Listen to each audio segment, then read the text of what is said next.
speak in here? Tell them your name and state your case. My name's John Woods.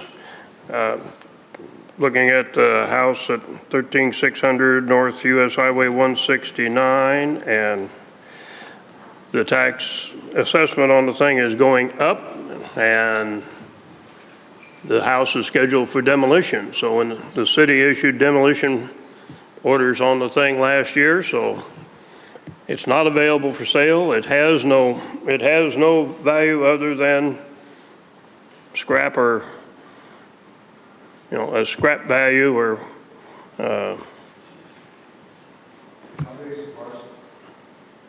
how big is the parcel total? Sorry? How big is the parcel? How many acres? There's 67 acres in it. 67 acres, and you think it's worth zero? The house is only worth, scrap value. We're not talking about the agricultural part, just the residence part. Is there another parcel? This one parcel includes the house, right? Yes.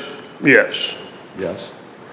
There's two parcels that we're talking about here. One is on the west side, it's 13600, and the other one is 13604. The first one is it's 40, ends in 4400, and that's the house we're talking about right now. Okay, so I just want to make sure I got this right. You're going to tear a house down, and when you get done, you think the value of this parcel is zero? No, when the house is torn down, the value of the parcel will be the agricultural, and there's a new house under construction. So there'll be a new house eventually. I know, but you understand what I'm asking you? There's still value to that ground based on that parcel number. Right. And you put zero. Okay, we'll get back to you. Okay. Let's see what they say, and then you can dispute what they have to say possibly. Okay. So this is a unique property in that it's 67 acres. 67 acres, and the current residence on it, which is occupied, was built in 1954, and it's 1,972 square feet. It has 2 bedrooms, 1 bathroom. It's a bi-level. There is a new residence being built on the land. However, it's not finished, it's not occupied, so there's no value to it yet. Our current value of this property is $314,200. Upon receiving the board paperwork, Mr. Woods and I did have a phone discussion to try to come to an understanding of the property. However, he told me the house has a demolition permit on it, so he believes there's no value to the house, is what Mr. Woods stated to me. We were out there on the property with the new occupancy, with the new home being built and such, and we did review this home. We found it to be from the exterior in above average condition. When we spoke, I did tell Mr. Woods that we could bring it down to an average condition because we just did an exterior, review of it, not an interior review. He didn't want to do that, so he still believes that it's not worth anything because it has a demolition permit on it. So, let's see. I explained to him that the home rose in value partially because of the market conditions and partially because we did raise the current condition of the home to a 40. So in this packet you'll find the land that for this hearing is highlighted, and you'll see the current home and the new home that's being built. They're very close together, so that house does have to be demolished. It's just not currently in that state. Yes, you live there currently, correct? Pardon me? You told me you live there currently. At the moment, for another week. Okay. And then you'll find on I also have some comparables. As I said, it is a difficult property to compare, but I do have some comparables here in Smithville of properties on land. 1 and 2 are the same property. The year built is 1948. It has 1,997 square feet, 2-bedroom, 1 bath, on a crawl space with 5 acres. Number 3 was built in 1904. It has 1,814 square feet on 3.5 acres. It's 3-bed, 1 bath, and it's on a cellar. And comp 4 was built in 1960, 3 bedrooms, 1 bath. It has 1,100 square feet, no basement finish, and it's on 3.81 acres. And then comp 5 was built in 1960. It has 1,997 square feet, 3-bedroom, 2.5 bath, no basement finish. It's on 5 acres. And then I have some land comps. I have raw land on 2 acres to 5 acres. And then I also have some comps, large acreage. The first one is 154 acres, which is right next to Mr. Wood's land, and it sold for $3 million, 3.5. And then I have a few other large land, if you want to take a look at that. Let me ask this question. Now, if I recall, last Friday, we had a gentleman ask that your marching orders are to establish value as of January 1 of 2025. Is that a true statement? Yes. So the house was occupied on January 1 of this year, correct? That's correct. Thank you. Yes, and so it is as of January 1. So in order for that home, just for future reference for you, in order for that home to be taken off, it has to be demolished before January 1 of next year.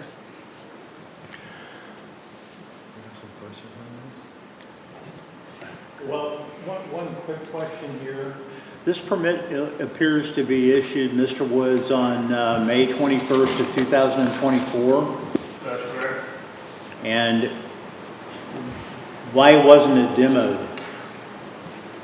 It doesn't take a year to get a house demoed, so why hasn't it been demoed? We're still occupying the house until as the new house is being built. But no appraiser is going to assess any value to a house that has to be demolished. They're talking about appraising and how much the market value is as of January 1st. It has a demolition order. Therefore, there is no value to the house, or only a scrap value,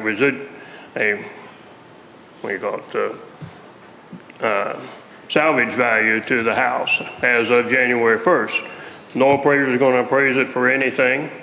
You can't sell it. It's not legal. It's not available to be sold. City won't allow it. So when they issued a demolition permit, even though it's still occupied, it can't be sold. It has nothing but a salvage value to it. The agricultural land is still there, and is still, I'm not disputing the agricultural part of it, just the house part of the thing. Yeah. Okay, thank you. I'm good. You guys have anything to add? Just that it can be split off and sold. Just because you don't want to sell it doesn't mean it doesn't carry any value. If you split that land and that house off of there, you could sell it tomorrow and the house doesn't have to be demoed. But planning and zoning requires you to get rid of it when the new one is finished. And so it still carries value. It will still carry value until the day that it's gone. And it has to be reassessed as such. So are you building this house while you're living in the other one? Currently, yes. Well, of course, currently. It's better than a mobile home. Is there no time frame on a demolition permit? Pardon me? There's no time frame on a demolition permit? 30 days after the temporary occupancy is allowed, which is coming up here at the end of the month.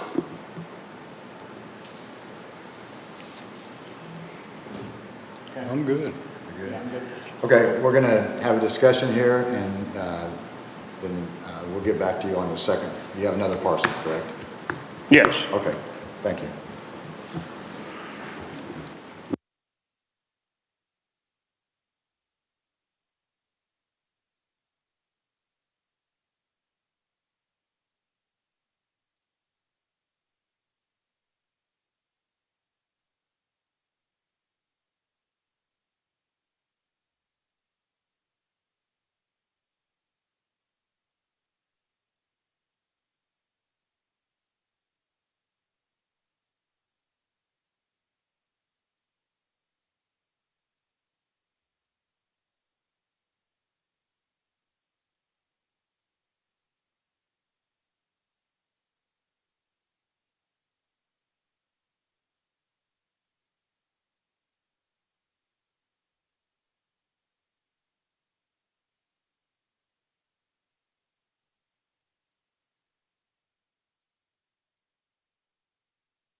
Thank you. We're ready to hear what you have to say. This is a property, it happens to be next door to the other one we were discussing. It's on a tract of land next to it. The house was built 100 years ago, 1924, 25, and it's got, I think, an excessive appraisal on it compared to other houses that are in town. Some of them are right next to the school. Their assessed values is a lot less than this one. And I think this one ought to be in about the same range as the other houses that are being assessed, you know, for the same value as in the city. Again, not referencing the agricultural part of it, but the house itself.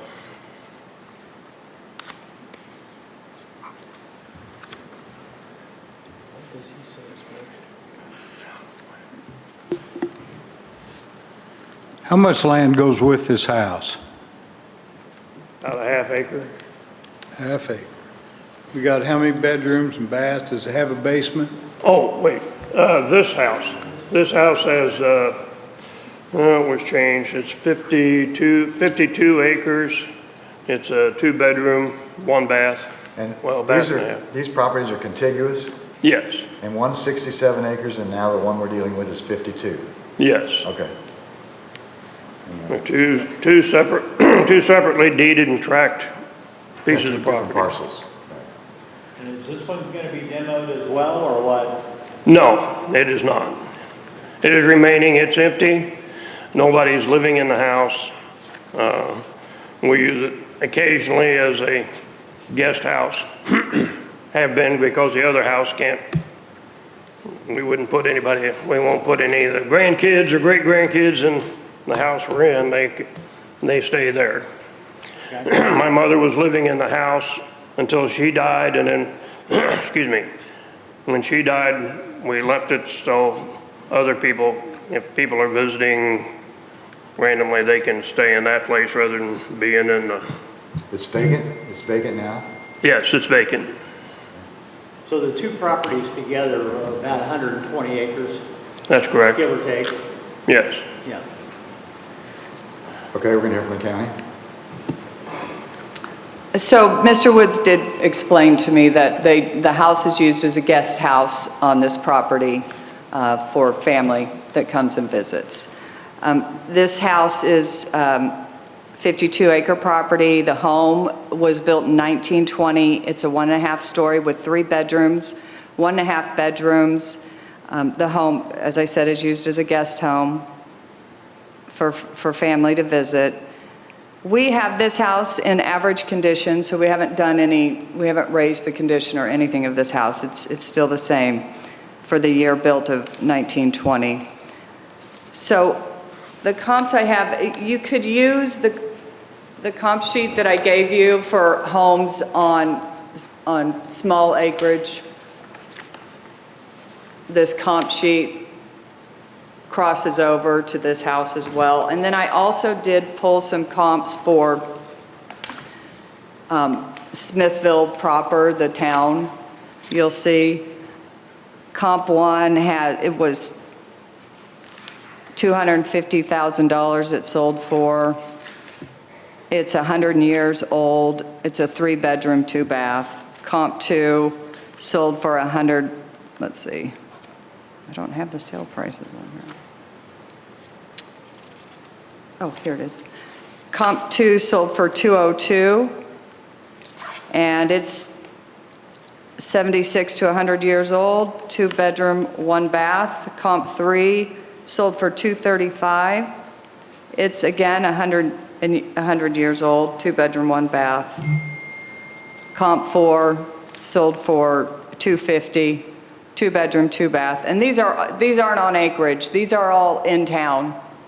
So the acreage ones are the other ones that I gave you in the prior hearing. This one sold for 254, 2-bedroom, 1-bath, and it's about 100 years old too, so. So decrease the value of this? Because what I've got doesn't match with what's online.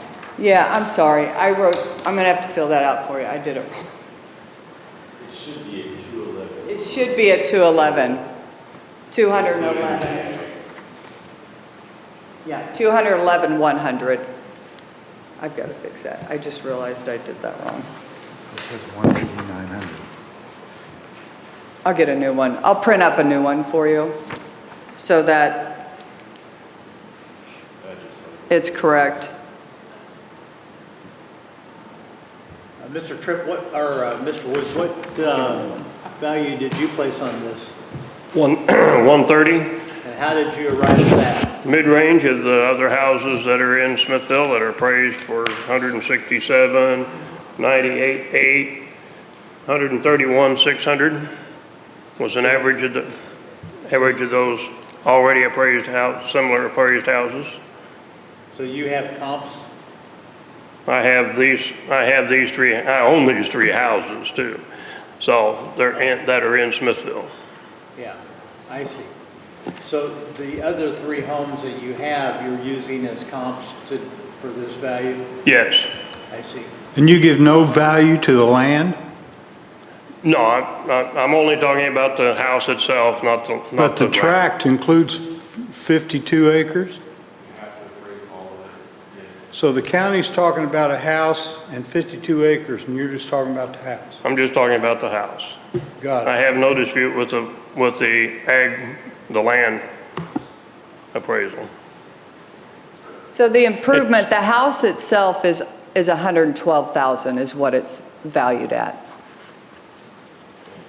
And you've got this at 211.2 for the, Well, yeah, then the land. Then you've got the land. The land for the home, the residential land site is 60? So the way they break down agriculture and residential are two separate numbers, even though when you're going to appeal it, you're appealing market value. For agricultural property split between res and ag, you have a $68,000 home site value for that residence. That's at a residential rate. You have $112,900 assigned to the dwelling itself for the improvements. And then for the agricultural, you have $21,100 for the rest of the land, $9,100 for the agricultural buildings on the property, for a total of $30,200. So the $180,900 is the total for the residential portion, and then $30,200 is the allocated agricultural, how they discount for soil grade rates. But if they sell it, and that's what you're appraising for an appeal, is market value. So it's what it should sell for on the market as a house on 55 acres or 52 acres. Yeah. you guys had informal? We did not have an informal, however, we did have a phone conversation after he applied to the board. I think one of the things that's a little confusing with all this is we get this change notice, but there isn't a breakdown like they're giving of what's house value and a property the house sits on.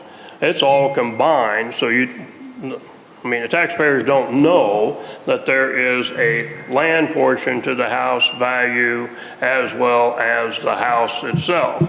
So there's a big confusion in there as to, well, when I say 130, I'm including the land of the value, just like the appraised value on the other three houses.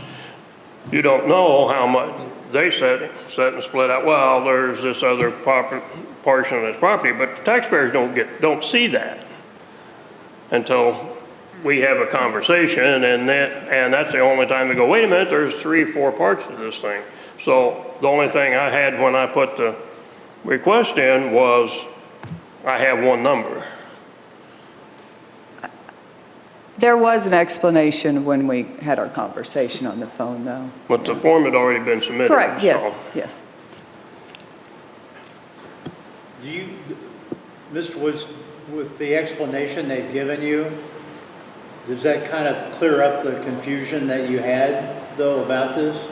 Well, except that I'm looking at the total value of what was the three houses that were appraised in Smithville that have been assessed in Smithville against the assessed value of the house out here, and there's several $1,000s difference. So when I submitted 130,000, that's for the house and the lot. And just like the information I had when submitting the bid, that the other houses were 97 or 61 or whatever, those included the house and the lot. Okay, thank you. Because that's the only information that's available when, readily available anyway, at the time of making the application. Understood, thanks. So just to make it clear, my comparables are homes that have sold over the last 2 years. His comparables are our assessments, our appraisals, not sold properties.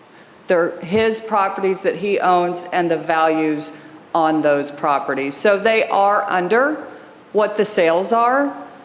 It is mass appraisal. We are not always right at the top of the market with mass appraisal. Thank you. Okay, we're going to decide on these two issues. The county will get with you on our decision in the next 3 or 4 days. Okay. Thank you for coming in. All right, thank you.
once and see that Got it it. turns on, your light.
We're going to hear what you have to say about this property, and then we'll hear what the county has to say, and we'll give you a chance to rebut if necessary.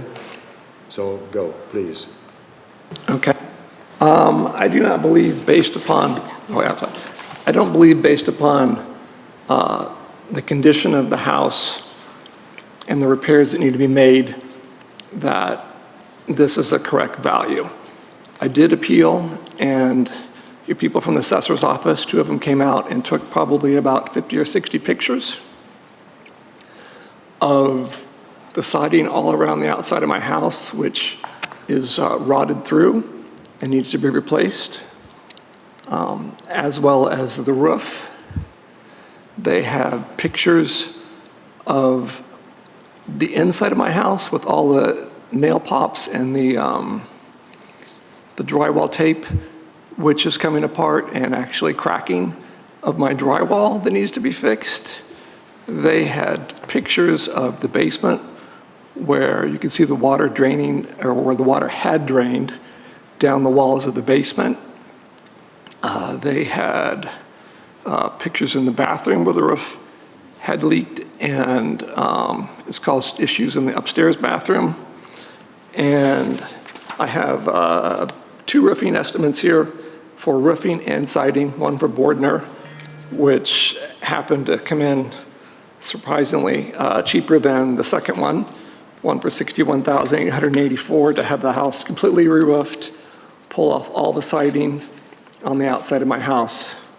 And then KCX roofing exteriors was $68,554. My sidewalk has now, for the 3rd time, dropped somewhere between 1.5 inches and 4 inches from the sidewalk to the front porch and also in front of the driveway. I've had it mud jacked previously twice. I did get another mud jacking estimate, but that person said that he would not recommend that I mud jack it because it's going to do it again. And he recommended tearing out the first roughly 11 foot 3 inches of my driveway and repouring that and filling in underneath what had washed out. Because of all the drywall fixes and everything inside, actually that number right there on page 3 is not 100% correct. That was just to fix the drywall. And if you look further back in the report, the total amount actually of that for drywall and painting should be $7,537. And those are just some of the major things that need to be done. Over the course of the last 15 years, my neighbor directly behind me, and there one up from that, and then the neighbor on my street, and the 2 up from that, have landscaped their property so that everything drains specifically to one spot in my backyard. And that has resulted, so the people behind me, the water no longer flows down the street as it normally would. It flows from their house directly into my yard and through that. At one point, before I filled it in, part of it in, about a year and a half ago, there was a trench that was 10 feet long by 18 inches deep in the middle of my yard, where all the soil had sloped or drained down in front of my patio and had raised that level about 9 or 10 inches. So essentially my backyard is a pond until it either soaks in or evaporates, making it virtually useless. I did have someone 3 or 4 years ago give me an estimate, just verbal estimate. He said, but the amount of grading that needed to be done to fix this and to actually landscape it properly and or put up kind of a wall would be about $20,000. I don't have that in here, but that is definitely not cheap.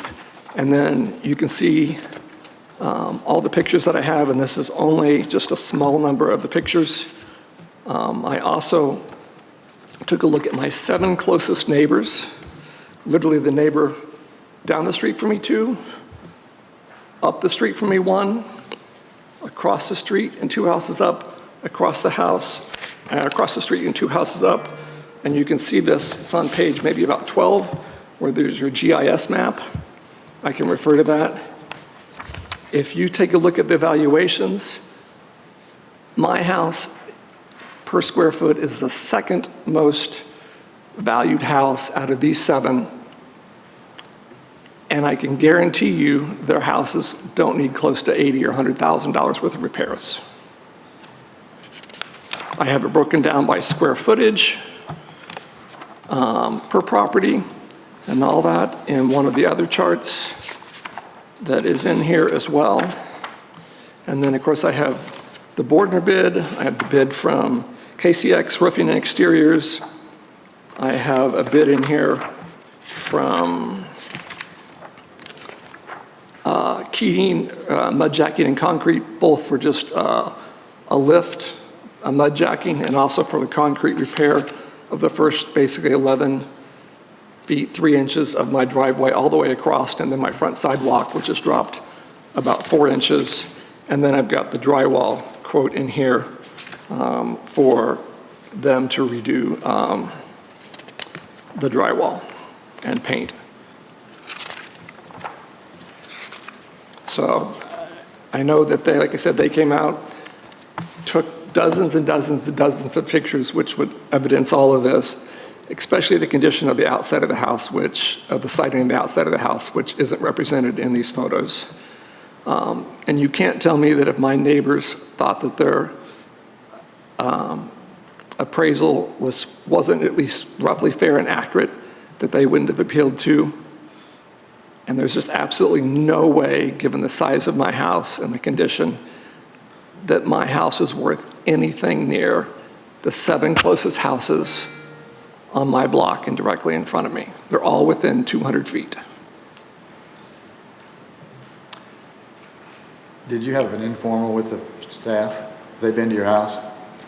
Did I what? Have they been to your place? They have. They took, 2 of them came out. There was an African-American guy and a white guy. Can't remember the names at the time. They took at least 50 or 60 pictures. And then I got this letter that was dated, well, it's not dated,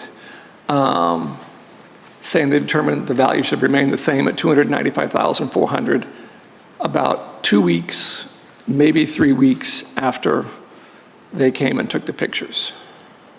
Okay. All right, let's hear from the county, and we'll give you Sure. a chance if necessary. Hi, Anthony Medina, Clay County Assessor Staff. He is correct. We did have an informal for this property. We did do an on-site visit for the property on 5/22. They did go around. They did do both an interior and exterior of the property. Upon reviewing the pictures and the evidence, we did not feel that it was necessarily warranted for any type of reduction, and I can explain why. So currently, we are appraised at $295,400. There is one estimate the homeowner did send based off of the fixes or repairs he indicated that was needed for the property. That estimate does not match any evidence that he provided today. The estimate he did provide was for the total of $12,500, and that was for the repair of the siding that he has indicated. We did see signs of rotting around the siding, but if you look at the comparables that I did provide, Comp 1, sold in 2023 for $377,000. Comp 2, sold in 2023 for $354,000. Comp 3, sold in 2025 for $425,000. Again, these are sold properties within his area. Currently, we are valued at $295,400. Even with the evidence that the homeowner did present today of $74,000 and needed repairs, if we appraised it where we should be, closer to the $400,000 mark, we would still be below the appraised value with the repairs that are needed for that property. And again, based on the evidence that the homeowner did present, the values that he presented, those are appraised values from the county. Those are not sold properties within his area. And further on the like dollar per square foot, so this sheet sort of backs up everything that we always tell people. It is hard for the public to understand it, but his home is a split level home. And if you look down this list of everything that he charted for you, all but one of these homes, and it's the one that's 1,592 square feet, looks like 7819 Northeast 74th Place, that is a ranch. All of the others are 1.5 and 2 stories. 1.5 and 2 stories will always have a lower dollar per square foot. Ranches will always have a higher dollar per square foot. Split levels and bi-levels will be right in the middle. And that's because it costs more to build up than it does to, or costs less to build up than it does to build out. So the footprint on a ranch is going to be a lot larger dollar per square foot. But the reason we don't use dollar per square foot to appraise properties as a final market value is because there are basement finishes in some of these homes that, you know, are accounted for, that are being divided out amongst these same dollars per square foot, and they can't be adjusted that way per appraisal standards. They have to be on a separate dollar a square foot basis for those. You'll also see that we have his valued lower than any other property on his list or his neighbors already, which is another reason that we, with a $12,000 estimate, couldn't really make any further adjustment to this house at the time of the informal because we were already so low compared to the true market activity. Has he got a question? Okay, can I respond to that? I'm sorry? I said, can I respond to that? Yes, absolutely. Okay, so if you look at the comp here, the first comp that he noted, 7433, actually, that's not the one I thought it was.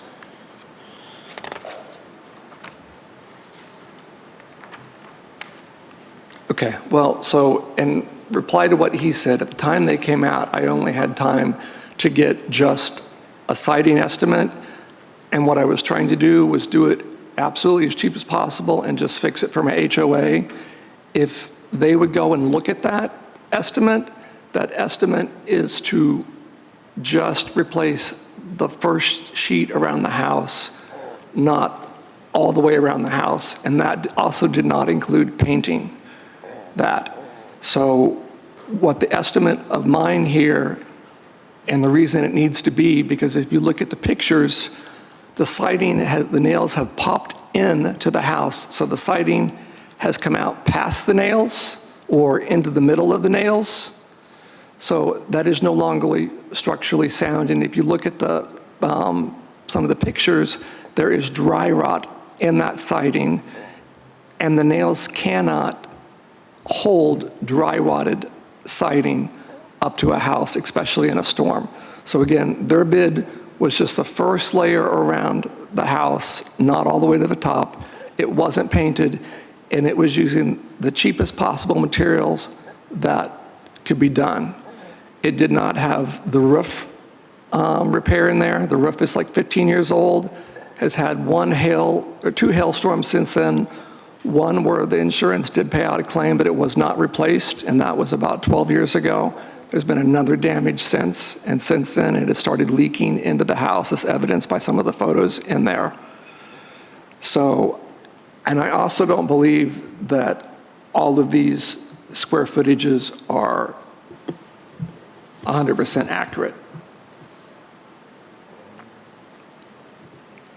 If you look at the CIS information, when you click on the assessors and that, and you pop that out.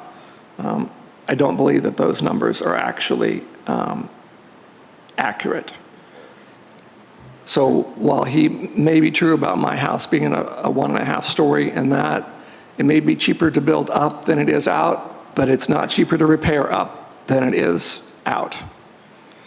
And everything that I've included in those photos and the description, and trust me, that was only about 1/3 of the photos because my computer broke down and ChatGPT, who was helping me resize these photos, crashed. The amount of damage that's in those estimates is the actual amount. And if someone wants to come back out and retake a look at it with that, I welcome someone to come out and look at my property, look at the land in the back and how it's all drained and how it sits. As God is my witness, they can come out, and every bit of this estimates here is true and actual. I just did not have that at the time they came out, which is why I filed this appeal, is because I didn't have those in when they were able to come out, because I hadn't been able to get them yet. Did you want to rebut to that? No, not, I mean, the basis of where we made the initial decision was because of the data that we had. We're not saying that he didn't go get extra estimates or that they're not valid. I think there is sort of a disconnect that he believes that we probably should take off dollar for dollar, and cost doesn't really equal value. Just because it costs $50,000 for something to repair for an estimate doesn't actually mean it's worth $50,000. But I'm not arguing with the fact that he has extra estimates or anything like that. It was more of a place of how we got here. Even though we had an informal, we did look at it, we just weren't given all the information. I did notice that he said that he had repairs there that the insurance paid for, but he chose not to repair, and then asks us to then credit him or give him a discount on his assessed value when he chose not to repair those items that the insurance paid them to repair. Well, that is true, but if you're talking about a comparable, if I were to go to list this house today, and I'll be honest, I used to flip and rehab houses. I've done over 20 in the last 10 years, and I had 10 rentals. If I were to list this house today, there is no way on God's green earth that anyone, including a real estate investor who pays cash, would come close to this number. So you'd sell it for $235? I wouldn't get 235. Really? Question?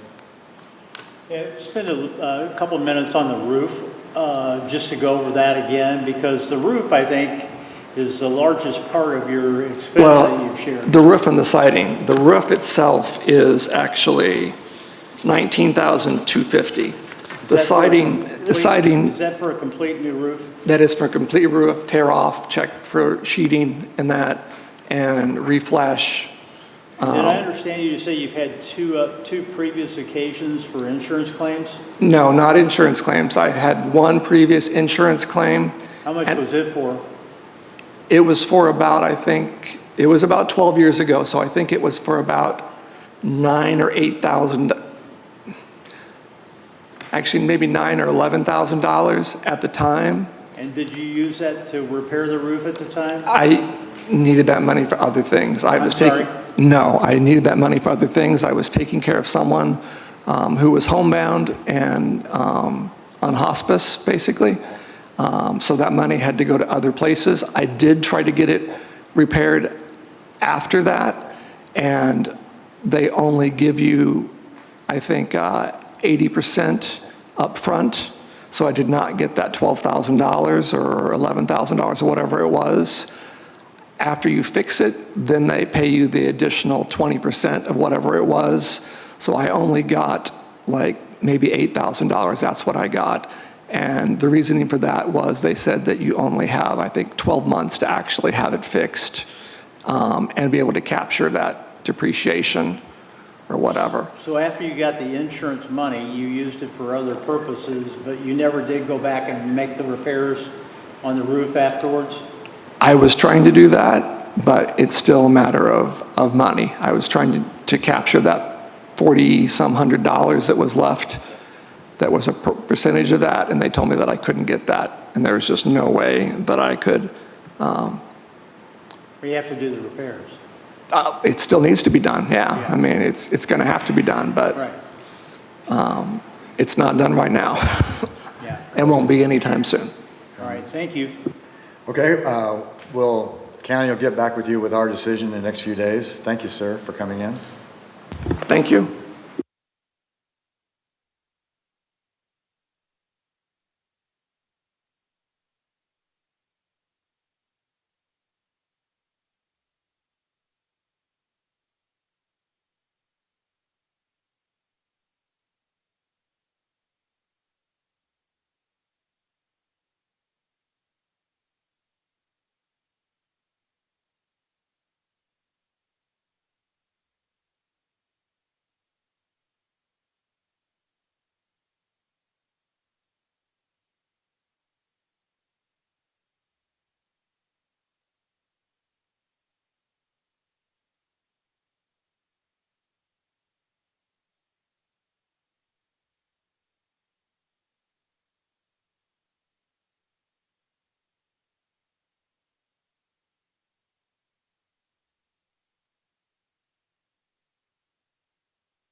that.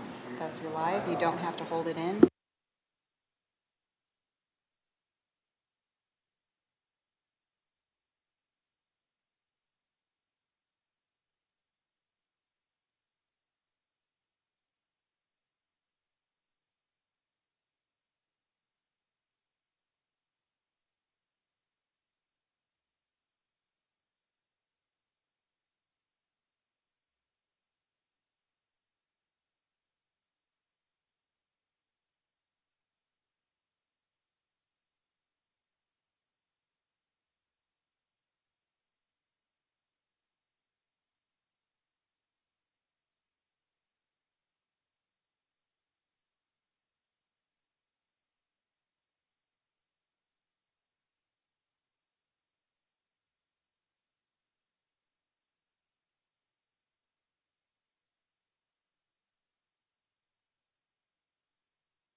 What you have to say, then we'll give the county an opportunity to present their case and rebut if necessary.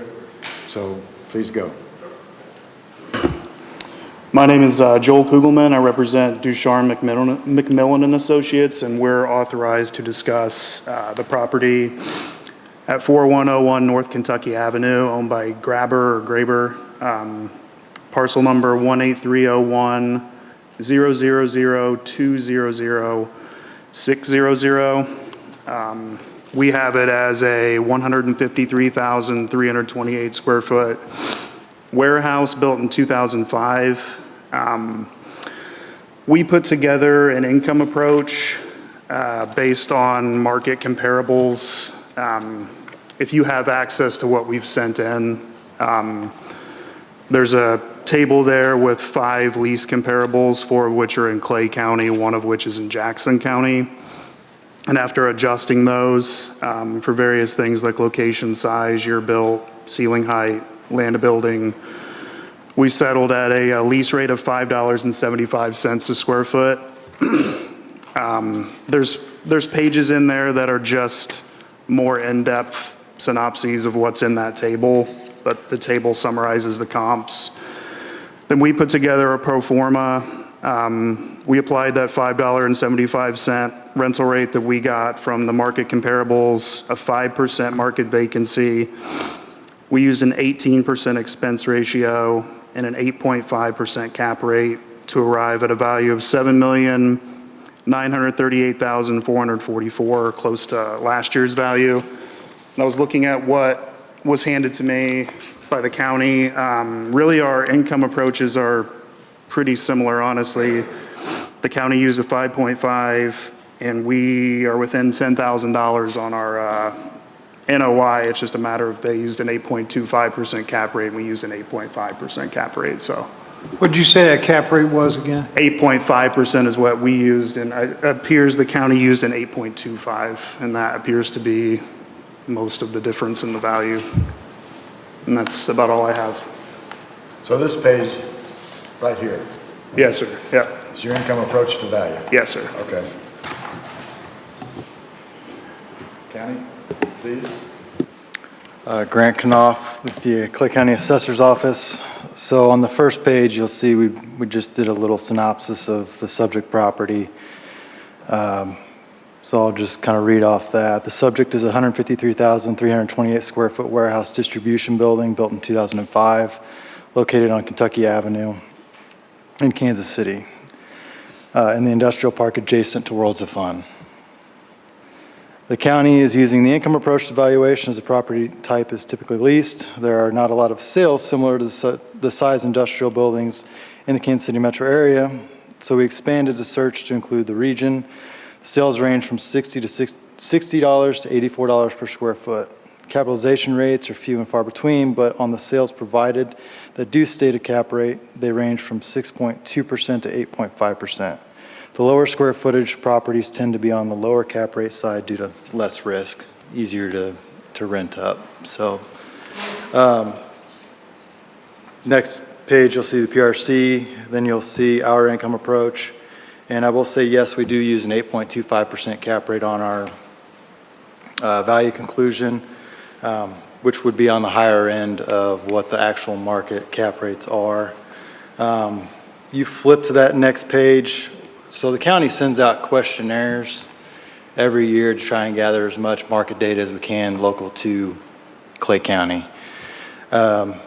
This particular owner provided the questionnaire back with all of their actual rents, stating that each lease in this property is triple net. So you'll also see that the purchase price of this property was $10,250,000 in December of 21. So essentially within our, assessment period. So I will say that the, sales comps, we did have to go a little further out. We try and stick as close as we can with, similar size, age, and everything, construction type. The sales comparison approach is just more of kind of a supporting evidence to show that our income is within what things are selling for. You'll see a mortgage history on there, or that it did sell in 22, was the recording date. I've highlighted several sales of similar size buildings, and what those range per square foots were. I will say, there was a pro forma submitted on this where we don't know where the expense rates come from. Yes, they're similar to what ours are, but the county is still below market. And obviously with the sale of this property, the tax rep did provide me the last 3 years of income and expense information, which would indicate that this property has not gone down in value, since the purchase of this property. And then they're using realty rates for their cap rates, which we don't know what sales those come from. We don't know anything beyond what just the stated cap rates are on realty rates. Where'd you get your net operating income? On them? Our actual net operating income came from all of our market data that showed us, what rent rates were, what the vacancy rates were, and what expense rates were. Basically, what we've been seeing the last several years is with these industrial properties, they are going predominantly triple net lease structure. They're not being, gross lease or industrial, gross leases anymore like they were previously. And as you can see, the subject property itself is under a triple net basis. So we don't load the cap rate. We only include the expenses. The only expenses that are included in the income approach are ones that the owner is responsible for, not the ones that the tenant is responsible for. So the owner is responsible for very few expenses on these property types. So you're going to have a lower expense rate, you're going to have a lower cap rate. And industrial is one of the hottest, use types in real estate right now next to multifamily. So your cap rates, you're going to see cap rates be lower. And I know we're very similar on our cap rate, very similar on NOI, but if you looked at actual cap rates, they're going to be lower than what the county's using. So we don't recommend that this be lowered anymore, especially since it sold for $10.25 million in '22, essentially. This property sold for 10.2? That's verified by the owner of the property. Okay. Have you seen the lease? Not the physical lease. So I was curious what expenses were included that the tenant's responsible for versus the actual expenses.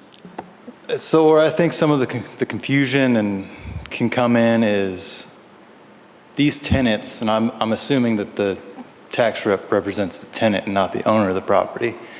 The tax rep doesn't have access to the sale, the appraisal, the actual INEs for the property. They just have a lease rate, and I don't even think that they use the actual lease rate, if I'm not mistaken. They just use market. So we don't have access to the actual INEs, per se, I don't believe. Well, on this one, we did get it provided later on after I worked up the file, and it does show what their actuals are for the property, so. But we do know that the property did sell back in 2022 for north of 10 million. Yes. Okay. So that would just indicate to me that it's a higher or a lower cap rate than what we have it on for the actual sale. You answered my question, but the owner is not the tenant. Is that correct? The owner of the property is not the tenant? No, there's multiple tenants in this property. If you look at so I asked I believe it was JC, right? I asked JC for the actual income and expense information and the current rent roll. And at the back of my packet, I did include that. They've got Grabber, they've got Select Express, and they have Ecolab as tenants in this property. So it is partially owner occupied, I would assume, by Grabber, since they're the owner. Yeah, Grabber is a related party lease of some sort. I'm not sure the particulars on that. But Grabber owns the building. We represent the owner. That's why we have that. Yeah, I was information. mistaken on that, but it's still true though that a lot of times with these triple net leases, the tenants are the ones that are Sure. appealing these because they're the ones responsible for paying the taxes. They don't have the access. So Grabber is the owner, but they're also a tenant? Grabber is the owner, but they also occupy, I believe it's 25% of the building as like a related lease. That's why I didn't really use the actuals, because it's a related lease and they can kind of manipulate that to be whatever it needs to be. And that's why I just use market. And like I said, we came to a similar market conclusion. I don't disagree with his logic at all. That's the exact same logic I used. I didn't even submit sales because like him, I couldn't find any around Kansas City. So I didn't want to go too far outside of Kansas City. So really, our logic is the same. I think it just comes down to the cap rate, which I do acknowledge we used realty rates and some of these national surveys to come up with our cap rate. And then the 10.25 sale price, I do acknowledge that it did sell for 10.25, but I think it did sell fully leased as well. So there's got to be a I don't have the particulars on the leases that, when it's sold, but that has to factor into that sale price to a certain extent. Is it not fully leased now? It is fully leased now, and I think it's sold fully leased as well. That's my understanding at So it's least. the same? Sure. You're not making an exception to that? No. Okay. No.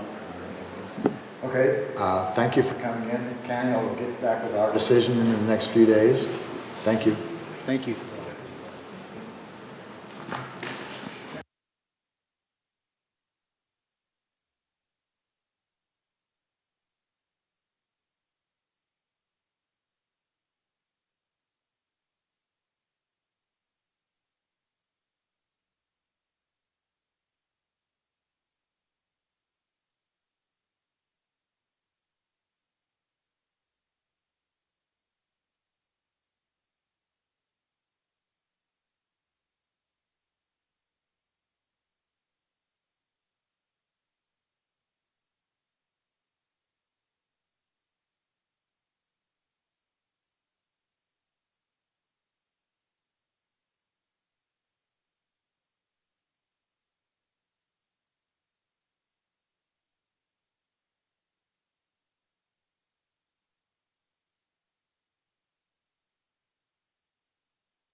Test, test.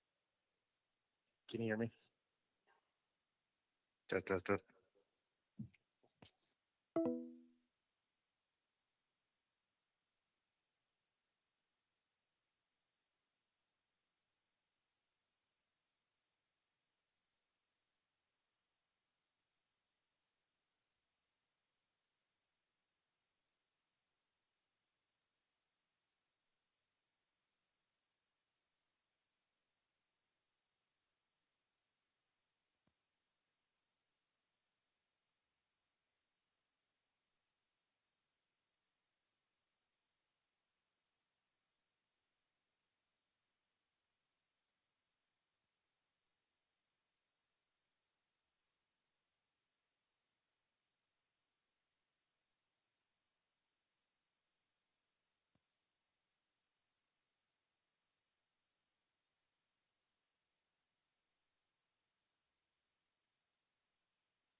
Push that. The green light shows that you're live and you don't have to like hold it or. It just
Okay, we're going to hear what you have to say about the Okay. value of the property, then we'll hear from the county. Sure. And if there's a rebuttal, we'll give you the opportunity. So, All right. go. Awesome. So this is an industrial building in Liberty. It's occupied by a single tenant. It has been for the last, 10 years. But this tenant's going to, their lease expires in 2026. So my valuation used their actual lease rate, 5% for vacancy and expenses, 3% landlord expenses, a 7% cap rate, and that's how I got to my $5.6 or $5.7 million value. The information I provided is the rent roll from the landlord showing the tenant and what they're paying, and then the last 3 years of income and expense information. Is the lease triple net? Yes. Okay.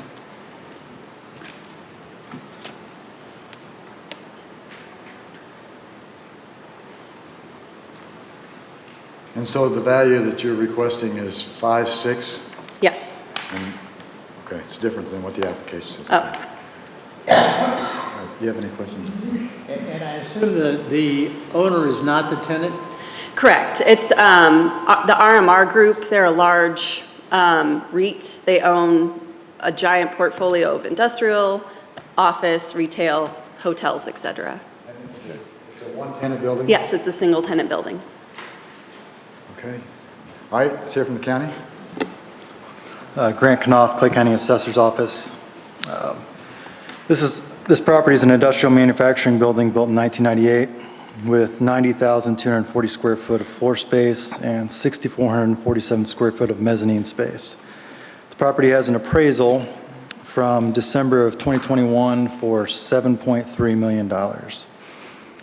Manufacturing plants sell infrequently, so we went outside for the sale comparables. The sales range from $68 to $105 a square foot.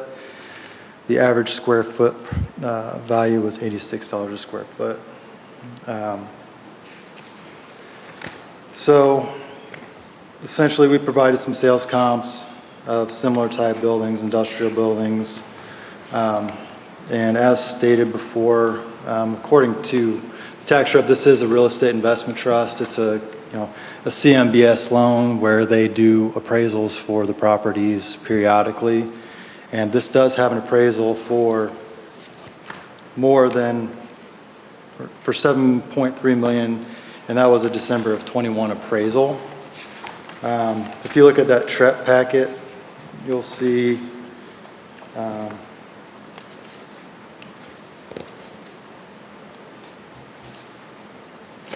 I mean, it's got all the different properties included in this portfolio. 2901 East, I mean, it's got the current balance for the property is $6,832,000 for the loan balance. We do show a property transfer, ownership transfer. We don't know what that sale price was. It looks like February of 22, there was an ownership transfer. But I mean, our value is supported by the sales and what the actual appraisal for the property was. We're coming in just under that. Did you say you have a sale? There's a deed transfer February of 22. We asked for information on that and didn't get anything back on it. Asked for the appraisal for the property and didn't receive that. Those are things that would help us to determine whether we're high or not, would be actual appraisal for that subject property. I don't recall seeing any of this income and expense information prior to our hearing today, so I haven't even looked at this information. So I put together a packet based on what market data that I could find, and that was it. So The appraisal, by looking at the report, the appraisal dated December 20th, 2021 shows a value of $7.3 million. Is that correct? yes. And your current evaluation is $6.5 million approximately? Yep. So you would be about $800,000 below appraisal using the 21 appraisal? Yeah. And I would say, if you're looking at the sales and the income and expense information, the industrial market hasn't decreased since 21. If there was evidence from the owner showing that there was a decrease since the time, either the appraisal was done or I'm assuming a purchase of the property was done, we would take that into consideration. But it wasn't provided for us to look at and to take that into consideration. Who paid for that appraisal?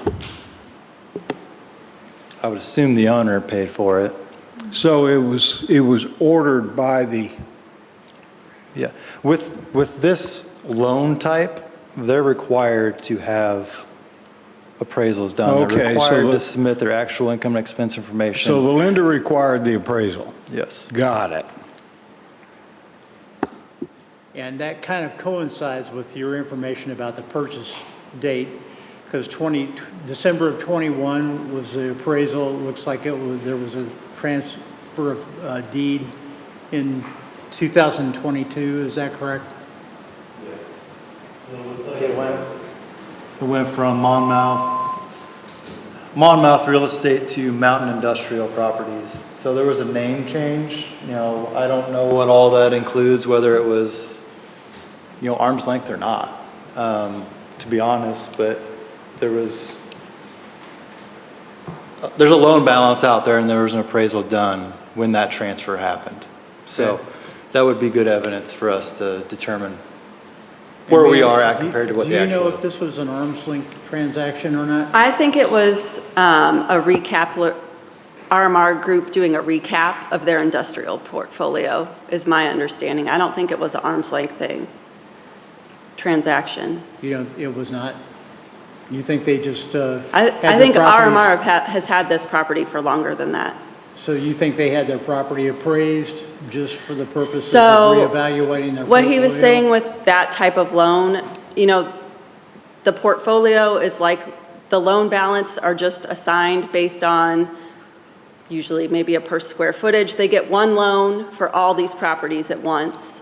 And so then it's an allocation, so I haven't seen that appraisal because there's more than just this property in that entity and that fund.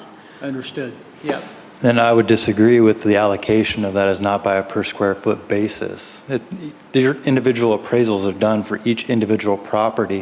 If you have a 1968 year-built building and a 2005 in the same portfolio, you're not going to put the same per square foot value on each one of those properties. I don't know what lender would do that.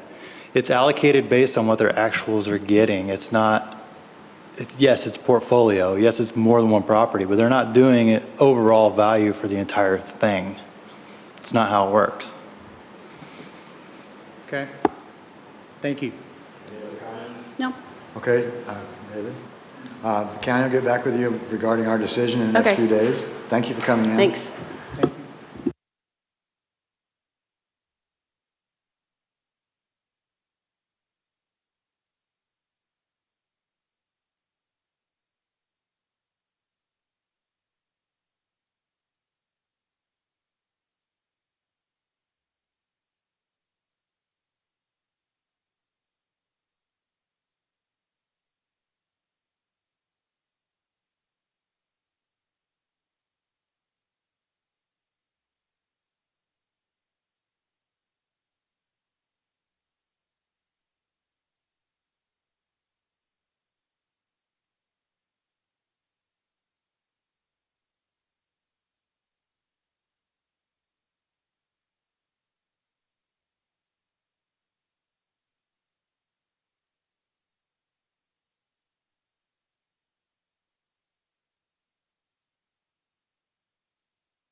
Smithville, Mark, Moss.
Who are all these other people in here? Click this, that green light means that you're live. You can either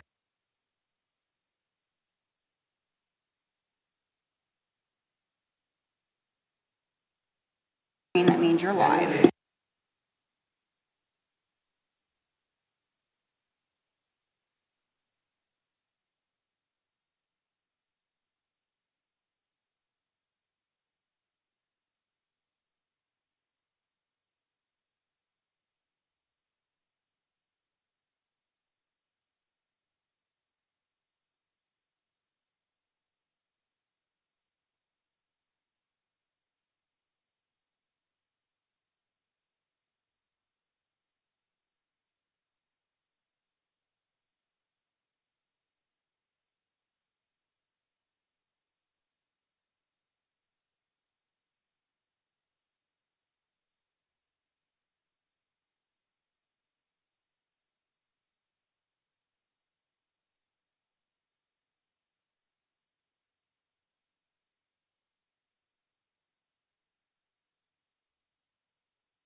We're going to give you an opportunity to state your case, then we'll hear from the county. And then if you need to rebut anything they say, we'll give you that opportunity as well. So if you're ready, go. Okay, thank you. Hi, my name is Renata Bedford. I'm here to, I guess, dispute the property value going up. I believe the letter said maybe about $25,000. I have several pictures here of the property that show nothing has been updated. It shows different rooms where my lower area of my house flooded, which affected 5 rooms in my house. I show pictures of the floor. We had to take the flooring out of the sunk pump room, which was caused by flooding. I also listed the den area that has no flooring now because we had to remove it. And that also affected a bathroom, a storage room, and a spare room that's down in that area. Sorry, I'm a little bit nervous. I also showed different things that's wrong with the foundation, including several cracks to the garage and also the outside foundation of the house. I've also listed those. I pictured a patio that I was told had to be replaced because the wood is rotting and it can't just be repaired, it has to be replaced. I also show the backyard where, because my backyard is kind of sloped, it creates an area where water collects, and essentially I believe that's why it's coming onto the lower patio and coming in down in the lower part of the home. I show the areas where the water came in, like the entries. There's also some electrical issues, which some of the pictures show my electrical boxes in my home and several holes that were drilled to try to figure out what the issue was. And let me look at the other pictures. I showed the kitchen, the bathroom. There hasn't been any updates, just all original cabinetry. The flooring is original. I showed the tub where the original tub has now chips in it because of being dated and old. And I think that's it. So several repairs need to be done and nothing has been updated. So I'm unclear as to why the value has gone up $25,000.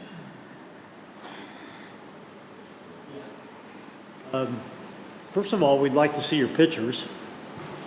Oh, So, do we have those? Oh, okay, yeah. We have. And then, do you have any estimates? Have you talked to any contractors about what's causing the flooding problem?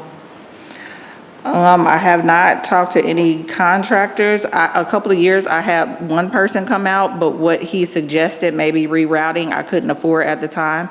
So it was to reroute where, I guess it's drains that come down and maybe to reroute that in the backyard to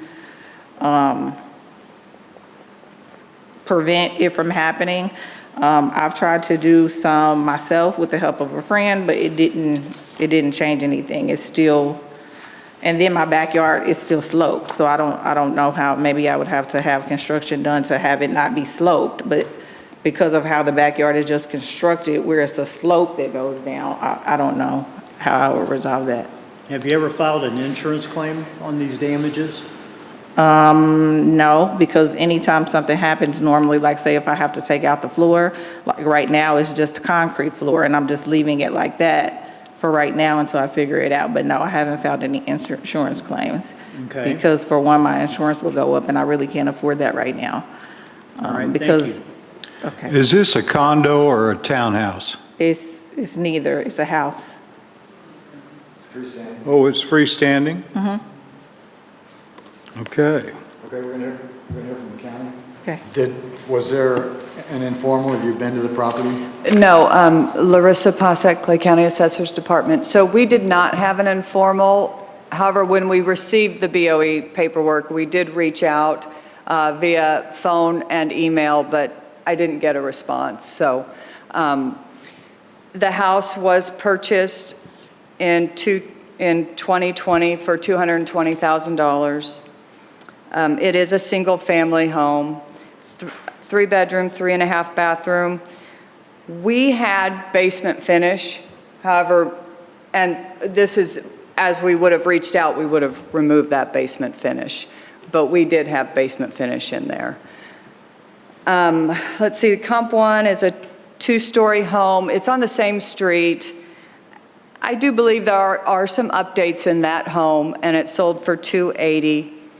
It is a three-bedroom, 2.5 bath, and it does have basement finish, 500 square feet. Comp 2 and 3 are townhomes simply because of the location of the home and the type of home it is. It was difficult to find, comparable sales that really fit that structure, that construction, the quality, the condition. So Comp 2 is a two-story end-row townhome across the street on the north end of Cherry Drive. It sold for $160,000 in 2021, and it resold for $234,000 in 2024. And then Comp 3 is a two-story inside row townhome. It's 2 streets from the subject. It sold for $170,000 in '22, and then it resold. So obviously, again, there were some updates. And this townhome sold for $240,000 in 224. It has 3 bedrooms, 2.5 bathrooms, and 500 square feet basement finish. So we did not have any of this information, unfortunately, to make any changes at that time. So you're saying the lower level is not finished? Well, apparently it's not, and the photos do show it. However, we didn't have that information. We had basement finish. Okay. So no, I show the pictures. I show the pictures of where the flooring had to be ripped out when water came in. And I showed several different pictures, one of the den part of it, and then it's another lower level that's a sunk pump room, and now the flooring has been removed out of that as well. It's just white, and that's the concrete that was up under. And you can see some of the paint chipped off of that when we had to remove the floor. But it's a person that's because we're cleaning up, so it's a person that's in there vacuuming on the picture, and the floor was removed. So now it's just concrete. So I have a picture of that. And then the den area, that's just concrete. So you could see that it's just a concrete floor. Do you know how much value you placed? Do you know how much value you placed on with the information that you had when you were making the evaluation, thinking that it was finished? Let me take a look at our information here, Okay. and I'll find out. Do you still have drywall in the basement and ceiling, or did that get torn So out? no, the drywall and ceiling is fine. It's just Okay. all the flooring. Okay. So I can point you to see the pictures if you would like of So what I'm the referring to. basement does have finish, it's just the flooring that has been torn Yes, out? it's all the flooring. Okay.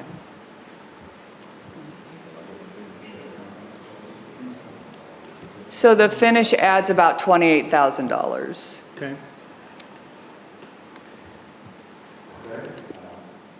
We'll make a decision on your appeal, and county will get back with you in the next 3 or 4 days. Okay, Thank you. thanks.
test, test.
Hello. Are you there? Oh, good. My name is Srinu Dundamudi. Do I need to, I can spell it for the court reporter later on, but just letting you know I'm the attorney for Spire. Okay, thank you. If you can go ahead and raise your right hand, I'll go ahead and get you sworn in. Okay, I'm the attorney. I do have a fact witness if there is any questions asked. Sure. My name is Tanya Bell. I'm with the Clerk of the Commission's office. So if I'll have you raise your right hand and just reply after I'm done. In this matter in which you are about to testify, do you swear to tell the truth, the whole truth, so help you God? And just to be clear, you want our witness to testify, correct? I'm just the attorney talking about the depreciation and the legal. It's issues. you on behalf. You're the agent. Okay, I do. Thank you.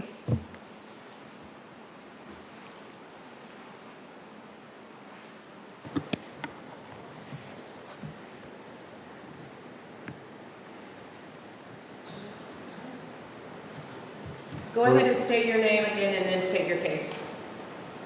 Okay. Srinivas Rao Dundamudi. It's spelled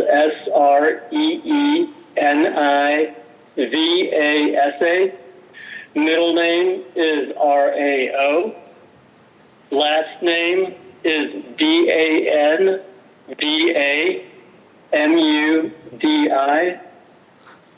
Missouri bar number 50734. And I am here on behalf of Spire, Missouri. Okay, thank you.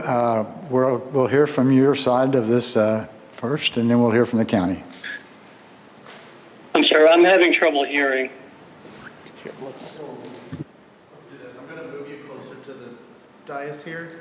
So if you could just repeat that. Okay, we're ready to hear your testimony, and then the county will have an opportunity to rebut if necessary. Go. Okay. So, like I said, as the attorney, I'm just here to state that we do not agree with the county on the depreciation. We're sticking to the depreciation that we've had in the past, and we're waiting for the Court of Appeals to again decide this issue as it has in the previous cases. Okay, so we'll hear from the county.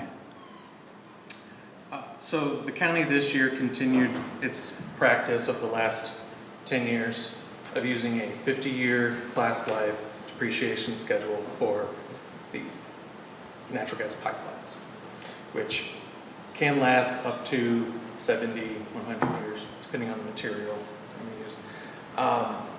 And that contrasts with the 20-year class life that's being asserted. It is something that I believe the parties just disagree about, and that there won't be consensus, and that, like he said, they'll probably take the court to make a decision about which is appropriate. You concur with that? Yes, sir. Then- So there's no decision for the board to make. You're on to further. Is that correct? well, they assert a lower value, and we increased that value. I'm having a tough time hearing the question, but I believe he was asking about the depreciation, and yes, we believe that there should be a 20-year makers. And we're supposed to make a decision on this? My recommendation would be to be a no change and let the state tax commission make this decision, since it's a legal process. Did you hear that, sir? I did not. That was the assessor. My name's Lucas Wallingford. I'm the assessor's attorney. The assessor, Tracy Baldwin, recommended for the issue to go to the state tax commission for the 2025 year. Okay, that's fine. All right, well then we'll sign these and they'll go forward to the commission. Thank you for the call, sir.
Just going to click this green button, see how that's live.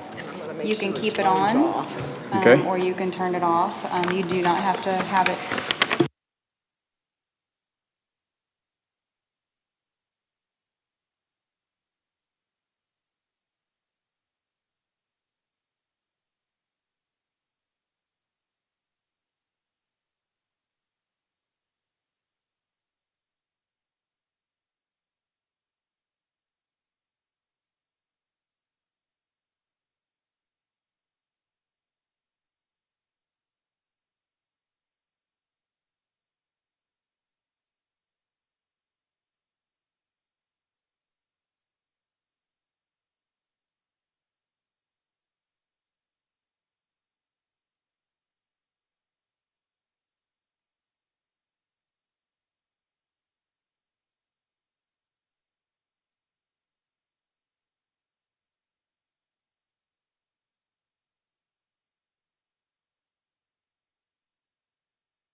Okay, we'll hear from you first, and then we'll hear from the county, and then we'll give you an opportunity to rebut if you need to. Go. Can you hear me? Yes, sir. If you could speak. In January of this year, January 18th, I had a heart attack. So I have aphasia, so I might not speak really well, so patient with me. When I received my tax statement in December, the vehicle that I received, which is this 2011 G-Wagon, they appraised it at $90,000, and so I thought that was pretty high, so I did some research on comparables, which I provided in a schedule that to the one side of the page shows for 23 and 24 there were values. The 4 vehicles with VIN numbers were about $47,000. And then on the back side of that, I think I have 6 or 7 that were listed for sale, the same model year, the same buy train, that is engine and transmission. and that average is about $45,000. So I filed an appeal following getting my taxes, and then in January, I had this, after the wheel, I had talked to the assessor, and they reduced it to $72,000. And then I submitted the information for my vehicle, which was totaled, and the insurance for that, I think I provided that also, is $46,700. And I did not challenge them on that because I had these comparables that I had already turned in with the county and said, I believe it's around $45,000. The county made a proposal back to me after they had the insurance and said that they believed the insurance probably lowballed it and it should be $58,000. I still think with the comparables and the actual from the insurance that it should be about $45,000 or $45,000 for the vehicle. So that's what I'm appealing, from $58,000 down to, I'm proposing $46,000, which is what the insurance came up with and ultimately settled with me. And of course, I no longer have the vehicle now, but I've got a couple years of taxes that I got to pay on it. So that's why I went to that much effort to come today. That's what I have. Ready to comment on what they have to say if you want? Can we hear from you guys? Good morning. My name is Shelley LaFave. I'm the Director of Personal Property. In 2024, when we spoke with Mr. German, it was after the appeal process was over. So normally we would not adjust a value at that time of the year because it's well past the process. So we went ahead and did adjust that value for him to lower it down from an average vehicle to a low condition vehicle. And in 2025, we continued to assess it at the low value, which would mean that it's in a little bit more rougher shape, has rust, a little more wear and tear on it.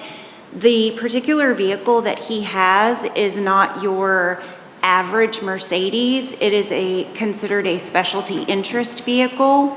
So it is valued out of the NADA Specialty Interest Guide. And you have 3 categories: low, average, and excellent. Excellent would be show condition. Average would be just your average vehicle with normal wear and tear, and low would be if there's some defects to it.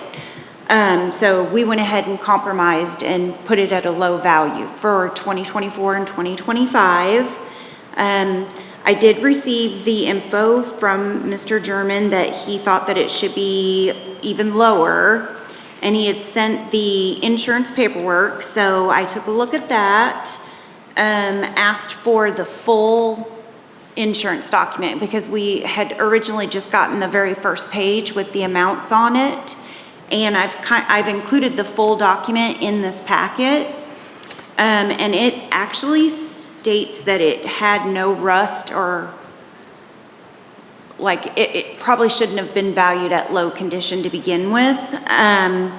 So I also have included in here a copy of the October edition, which by Missouri statutes are what we are required to use. We don't have a lot of leeway in personal property of what we can and cannot use. We are told that it has to be the October edition of the NADA guide.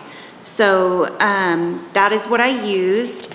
I also included a snapshot of what the specialty interest NADA book is saying that particular vehicle would be worth as of August 1st, 2025, just to kind of give you a comparison. And it's saying that the low value is $65,300, and that is actually for our region. NADA has different regions that they value, and we're required to use the central edition, which is for our region, which is obviously what I used. I included the statute that tells us what publication we're supposed to use. And then I also kind of just included the notes we had on the file, just to give you a little bit of an overview of how I arrived at the 58,000 value. I took the value that the specialty interest told us it would be for the low, which was 70,100. I deducted the amount that the insurance company paid him, and the difference was 23,000. So I divided that in half and deducted an additional 11,000 from that 70,000. To be honest, I have no basis to be able to do that. I was trying to compromise. He no longer has the vehicle as of January, so I was trying to come up with a somewhat agreeable solution. I don't have anything statute-wise that would back up that value. My number that I proposed was 58,414 market value, and the appraised value would be 19,470. If I go with the low value of what NADA is telling me to use, it would be 70,100 market and 23,360 assessed value. So Are you taxed on the market or the appraisal? the assessed value. That's where they take the levies and go from there with the appraised. Your value again was 58,000 what? 58,414, that's what I offered. But what the book tells me I should be doing is 70,100. Okay. Have any comments on that?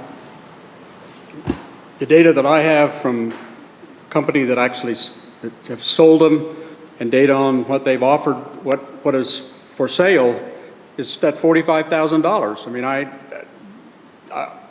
when I looked into this, I understood that we were supposed to have fair value, that's what you want us to do, or that's what the county says, fair value. I could buy them for $45,000 every day. I mean, that's what they sell for now. And I've went through all of what the appraiser and just had the difference. You know, I know it's not an enormous amount, but it's still $12,000, and no one would be paying $58,000 for an almost 15-year-old vehicle. Yes, it's unusual, but the market is $45,000 for it. So yes, if I'd have thought her number was good, I wouldn't have taken the time of yours and mine to come here. I actually forgot to mention that I have also some comparables in your all's packets that show they range from 44,000 up to, I believe, 68 for a 2011 Mercedes G55. The ones that are the lower have, the very first one that's 44,950 has an insurance loss on it, has more miles. The one that's 44,999 has no accidents, but it has almost 115,000 miles. And I tried to stay as close to our region as I could, looking these up. It's going to vary on different markets depending on where the vehicle is for sale. And it's going to vary whether it has accidents, whether it has an insurance loss, how much mileage is on it. Mr. German's vehicle also has some aftermarket modifications that were made to it that makes it slightly more valuable. Those are highlighted in this packet also. On the part that has the account notes, the second page has the upgrades to operate off-road, and it's where he included the info on what was added. these vehicles that I pulled the comparables on, they don't have any aftermarket modifications made to them, but,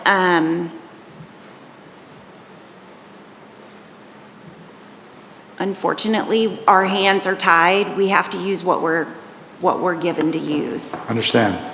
You guys have any comments or questions? When did you purchase the vehicle? August 2023, yes, How much did you get for it then? $60,000. And it was in the condition that it was prior to the wreck? You didn't make any other modifications? I did not change anything. The modifications she talked about, were they done? They were there when I bought it. So August of '23, you purchased it for $60,000, did you say? Yes. And was that local or where? I bought it out of Colorado in Pardon an me, sir? online auction, and it was delivered out of, it was located in Colorado. Colorado? Yep.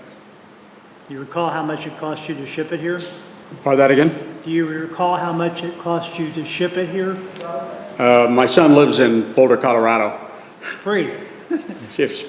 Well, you had to buy gas to get here. Yeah, okay, great, thank you. That's it.